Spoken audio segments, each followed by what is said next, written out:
Samantala, dumating na sa bansa sa expelled Congressman Arnolfo Arnie Teves matapos maaresto ng mga otoridad sa Timor-Leste noong Martes ng gabi.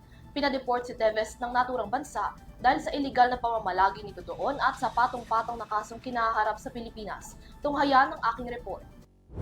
Makalipas ang 2 taong pananatili sa Timor-Leste kung saan siya nagtago sa batas na tumutugi sa kanya dito sa Pilipinas, tuloy nang maibabalik sa bansa si dating Negros Oriental 3rd District Representative Arnolfo Arnie Teves Jr.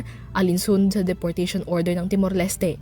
Sa isang opisyal na pahayag nitong ika-28 ng Mayo, kinumpirma ng spokesperson ng Timor-Leste government ang nakatakdang deportation laban kay Teves bunsod ng kanyang iligal na pananatili sa nasabing bansa maging ng mga kasong kadikit ng kanyang pangalan.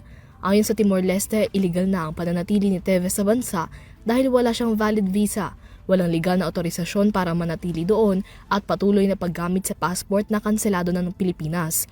At sa mga kasong kriminal na kahain laban sa kanya, ang pananatili nila nito sa Timor-Leste ay banta sa seguridad at interes ng nasabing bansa.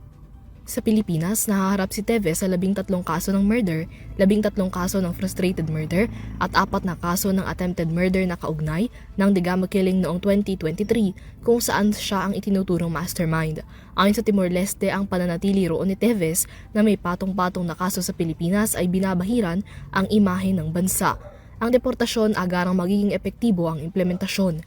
Bukod dito, sa bisa na rin ang Migration and Asylum Law ng Timor-Leste, pinagbabawalang makapasok si Teves sa naturang bansa sa loob ng 10 taon.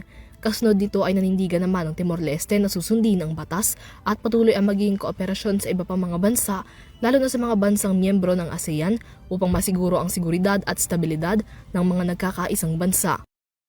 Para sa EuroTV News, Mia Layagin sumasaludo sa bawat Pilipino.